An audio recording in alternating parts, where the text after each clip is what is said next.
சுவாமிநாதன், செந்தில் பாலாஜி அவர்களுக்கு தொடர்புடைய இடங்கள்ல சோதனை பண்ணது இத்தனை விஷயங்களுக்கு வழிவகுத்துடுமா?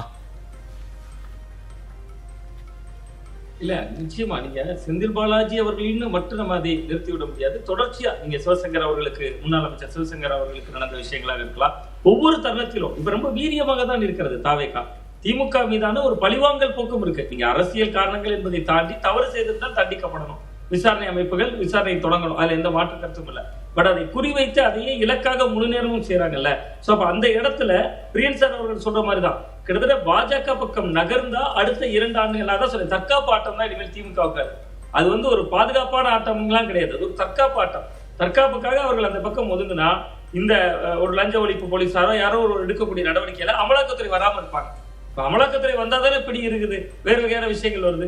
இன்னொன்று, பாஜகவோடு திமுக நெருங்கி இருக்கிறது தெரிஞ்சாலே, ஒரு சமீட்சை, ஒரு சிக்னல் கிடைச்சாலே தாவேக அரசு இன்னும் கொஞ்சம் கூட அடக்கி வாசிக்கலாம். சோ அந்த இடம் நோக்கி நகர்வாங்க. அதற்காக அவர்கள் வந்து கூட்டணியாக போய்விடுவார்கள் அப்படிங்கிறதுல உடன்பாடு இல்லை. பிரியன் சார் அதான் மறுக்கிறாங்க, அது தேர்தல் நேரத்தில் தான் பார்க்க முடியுங்கிறாங்க. நான் என்ன நினைக்கிறேன்னா, ஒரு 3வது அணி அமைச்சுட்டாங்கன்னா அதுவே பாஜகவுக்கு தானே கை கொடுக்கும். நீங்க காங்கிரஸ் தான் உங்களுக்கு நீங்க முதன்மை எதிரி, பாஜக எதிரி. ஆனா அதை விட முதன்மை எதிரி இன்னைக்கு திமுகவுக்கு காங்கிரஸ் கட்சி.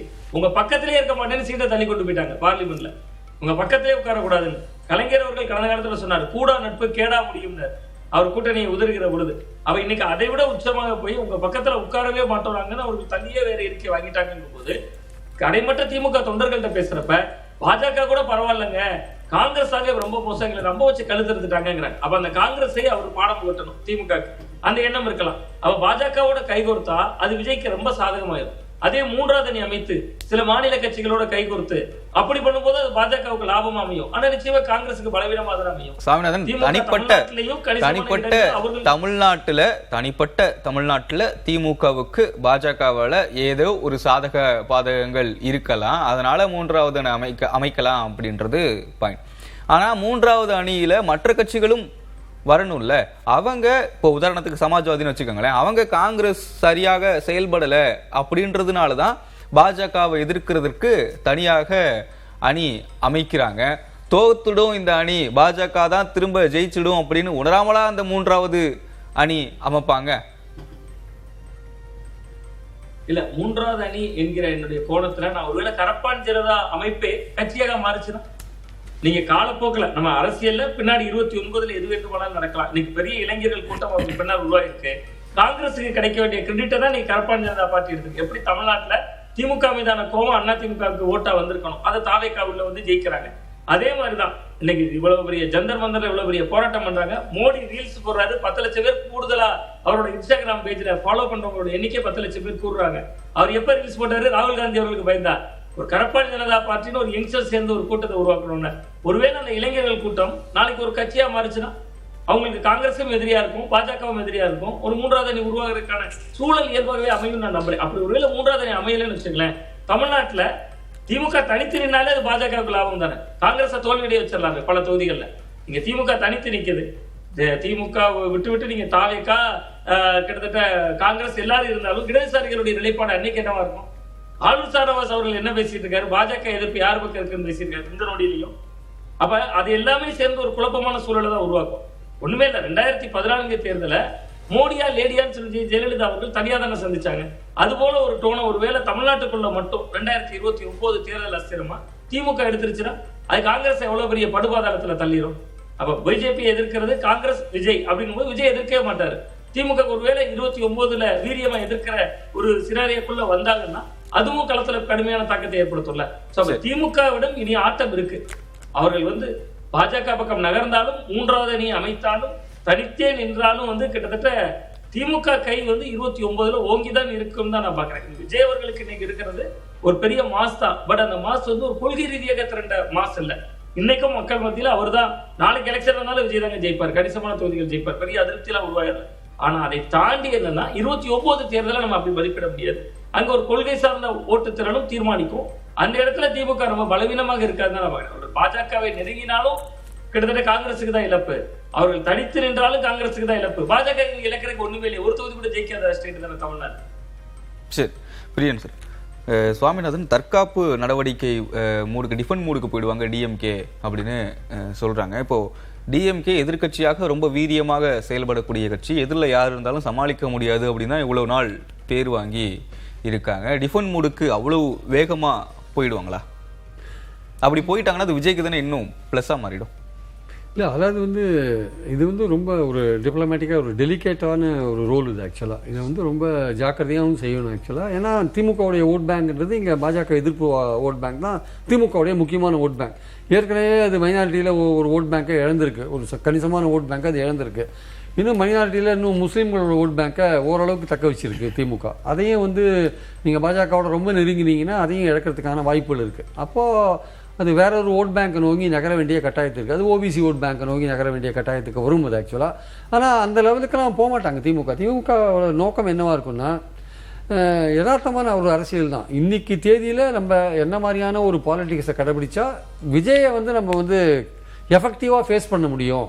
அவர் போடுற வழக்குகளாகட்டும், இல்லை அவர் எடுக்கிற நடவடிக்கைகளாகட்டும், இல்லை அவர் ஆட்சியை பற்றின விமர்சனங்களாகட்டும், அதை எப்படி நம்ம எஃபெக்டிவாக செய்ய முடியும்? நம்ம இவரை மட்டும் எதிரியாக வச்சுட்டு நம்ம இங்கே தமிழ்நாட்டில் மட்டும் களமாட வேண்டிய அவசியம் இருக்குது.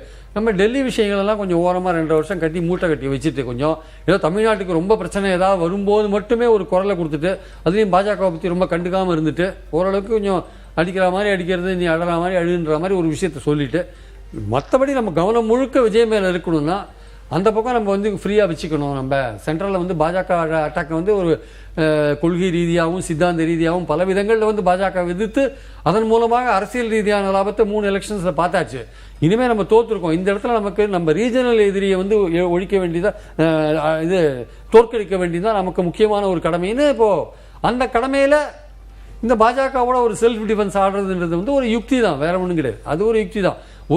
எல்லா பக்கத்துலையும் நம்ம எதிரிகளை திறந்து வச்சுக்க முடியாது இல்லை, எதிர்ப்பு திறந்து வச்சுக்க முடியாது இல்லை. ஸோ ஒரு பக்கத்தை மூடி வச்சுட்டு கான்சன்ட்ரேஷன் ஃபுல்லாக விஜய் கவர்மெண்ட் மேலே செலுத்தணும், எதிர்ப்பை செலுத்தணும் அப்படின்னா இந்த பக்கம் ஒரு செல்ஃப் டிஃபென்ஸுக்காக மூடி வைக்கிறது, பாஜக கொஞ்சம் கண்டுக்காத போகிறது, அவங்களுடைய ஆக்டிவிட்டியை கண்டுக்காத போகிறது, இல்லை இவங்க செயல்படுற விதங்கள் மூலமாக அவங்களுக்கு ஏதோ ஒரு விதத்தில் அட்வான்டேஜ் பார்லிமெண்ட்டில் நடக்குதுன்னா அதுக்கு எங்களுக்கு சம்மந்தம் இல்லை. பட் ஆனால் அவங்க அதுக்கு அங்கே அந்த மசோதா நிறைவேறினா அதுக்கு நாங்கள் எப்படி பொறுப்பு, நாங்கள் வெளியில் இருந்தோம், எங்களுக்கு தெரியாது, ஏதோ ஒரு வகையில் எங்களுக்கு சம்மந்தம் இல்லைன்ற மாதிரியான ஒரு விஷயத்தை கொண்டு போயிட்டு, அதே சமயம் பாஜகவும் அதனால் ஆதாயம் அடைகிற ஒரு நிலைமையை ஏற்படுத்துகிற மாதிரியான சூழலை கொண்டு வரும்போது அவங்க என்ன நினைக்கிறாங்க, நம்ம விஜயை மட்டுமே நம்ம கான்சன்ட்ரேட் பண்ணணும் அப்படின்னா விஜய் திமுகவை டார்கெட் பண்ணுறார்.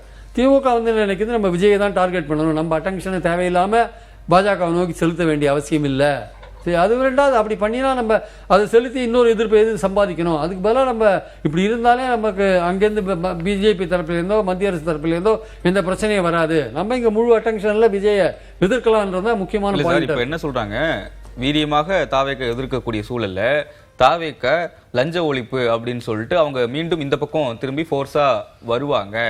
அப்போ திமுக பாஜக பக்கம் மெல்ல சாய்வதற்கான வாய்ப்பு இருக்கிறது. அது தாவேக்காவுக்கு பிளஸ் அப்படின்னு தான் சொல்றாங்க. சார் ரொம்ப சாஞ்சா பிளஸ் தான் சார், இல்லைன்னு சொல்ல வரல. ரொம்ப நீங்க போய் சாயக்கூடாது இல்ல, ரொம்ப நீங்க வேகமாவும் அடிக்க முடியாது. அதான் எதிர்க்கட்சியா ரொம்ப தீவிரமாகவும் செயல்பட அதுதான் பாலிடிக்ஸ். இப்போ 98ல் ஜெயலலிதா ரொம்ப வேகமா செயல்பட்டாங்க. வாஜ்பாய் கவர்மெண்ட் ஆதரிச்சாங்கல்ல, 13 மாசம் கவர்மெண்ட்.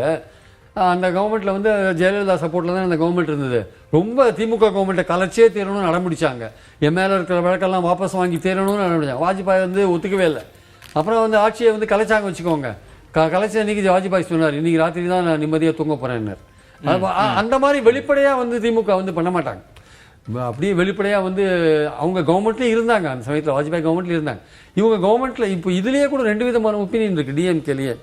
அதாவது பாஜகவை ரொம்ப கண்டுக்காத ஒரு நெளிவு சுழியோட போயிட்டு அவங்கள கோபப்படுத்தாமல் இருந்துட்டு விஜய் எதிர்க்கிறதுல கான்சன்ட்ரேட் பண்ணலாம், இவங்க எடுக்கிற டிவிஎஸ்சி நடவடிக்கைகள் நம்ம சேலஞ்ச் பண்ண நம்ம பார்த்துக்கலாம், ஒன்றும் பிரச்சனை இல்லை, சென்ட்ரல்லேருந்து அந்த என்ஃபோர்ஸ்மெண்ட் சிபிஐ இன்கம் டேக்ஸ் வந்துடக்கூடாது, அதை கொஞ்சம் மடக்கி வச்சுக்கலான்ற அந்த ஐடியாவில் போனால் கூட, அப்படி நீங்கள் போனாலே கூட உங்கள் பேரில் என்ன ஒரு முத்திரை விழுன்னா, திமுக மேலே என்ன முத்திரை விழுன்னா, உங்கள் இவங்க பாஜகவோட ஒரு செட்டில் ஆயிட்டாங்க அப்படின்னு தாவேக்கா பிரச்சாரம் பண்ணுவாங்க. அப்படி இருந்துமே அப்படி பண்ணாலுமே உங்கள் ஓட் பேங்க் போயிடும். திமுகவோட ஓட் பேங்க் தாவேக்காவுக்கு போகிறதுக்கான வாய்ப்புகள் இருக்குது. அதுதான் திமுக இன்னொரு ஒப்பீனியன் அவங்க மத்தியில் இருக்கிறது என்னன்னா, நம்ம இந்த மாதிரி ஒரு நெளிவு சுழிவோடு செயல்பட்டால் கூட நம்ம ஓட் பேங்க் தாவேக்கா பக்கம் போகிறதுக்கான வாய்ப்பு இருக்குது. அந்த மாதிரி நெளிவு சுழிவோடு செயல்பட்டுமே போகிற ஒரு ஓட் பேங்க் போகுதுன்னா நம்ம எதுக்கு அந்த ரிஸ்க் எடுக்கும்போது நேரடியாக போய் சேர்ந்துட்டான்னு பேசாமல் நேரடியாக நம்ம கூட்டணியில் போய் சேர்ந்துட்டு மந்திரி பதவி வாங்கிட்டாங்கன்னு அந்த மாதிரி திங்கிங்கும் சில பேருக்கு இருக்குங்க. சரி, ஏற்கனவே மத்திய மந்திரி சபையில மந்திரியா இருந்தவங்க எல்லாம் இருக்காங்க இல்லைங்க, அவங்களுக்கு எப்படியாவது மந்திரி ஆகணுன்ற ஒரு ஆசை இருக்குல்ல. அவங்க என்ன நினைக்கிறாங்க, நம்ம இந்த மாதிரியான நெளிவு சுழியோட பாஜகவை கோவப்படுத்தாம ஒரு இன்டைரக்டா ஒரு மாதிரி ரிலேஷன்ஷிப்ல இருந்துட்டு அது தாவேக்காவை இங்க ஃபேஸ் பண்றதுல கான்சென்ட்ரேட் பண்றது ஓகே. ஆனால் அப்படி பண்ணாலே நமக்கு இந்த கெட்ட பேர் வரும், நம்ம ஓட் பேங்க் கையை விட்டு போயிடும். அதுக்கு பதிலாக இந்த 2.5 வருஷ காலத்துல நம்ம தாவேக்கா மந்திரி சபையிலே சேர்ந்துட்டா அங்கேருந்து நம்ம தாவேக்காவை இன்னும் வேறு பல விஷயங்களை தாவேக்காவை நம்ம வந்து கண்ட்ரோல் பண்ண முடியும். நம்ம அவங்கள வந்து ஒரு செக் வைக்க முடியும் அவங்களுக்கு. அதே நம்ம பண்ணிட்டு போகலாமே, தேர்தல் நெருக்கத்தில் பார்த்துக்கலாம். 2004 என்னாச்சு, வாஜ்பாய் கவர்மெண்ட்ல இருந்த திமுக இன்னும் யூபிஏல சேர்ந்தாங்களா? 2004 எலெக்ஷன்ல யாராவது எதிர்பார்த்தாங்களா? அடுத்த 5 வருஷமும் வாஜ்பாய் தான் எதிர்பார்த்தாங்க. 5 வருஷம் ஃபுல்லா ஆட்சி அனுபவிச்சுட்டு யூபிஏல சேர்ந்தாங்க. அதுக்கு ஒரு காரணம், எல்லாத்துக்கும் ஒரு காரணம் அதுக்கு வச்சுக்கோங்க, அதுக்கு ஒரு காரணம் சொல்லுவாங்க. அப்போ நம்ம இது மாதிரி பண்ணினா என்னன்னு 2 விதமான ஒப்பீனியனும் திமுக இருக்கு. அப்போ என்ன மாதிரி எடுப்பாங்கன்றது இன்னும் 4-5 மாசத்துல தெரியும். அதுக்கெல்லாம் காரணம் இந்த தாவேக்கா கொடுக்குற ப்ரெஷர் இருக்குல்ல, இந்த வழக்குகள், அந்த கைது போன்ற விஷயங்கள். அந்த ப்ரெஷர் எவ்வளோக்கு எவ்வளோ மவுண்ட் ஆகுதோ அதுக்கு ஏற்றபடி திமுக வந்து எவ்வளோக்கு எவ்வளோ நெருங்கி போகுதுன்றதை நம்ம இந்த மானிட்டர் பண்ணிக்கலாம் நம்ம. கரெக்ட்.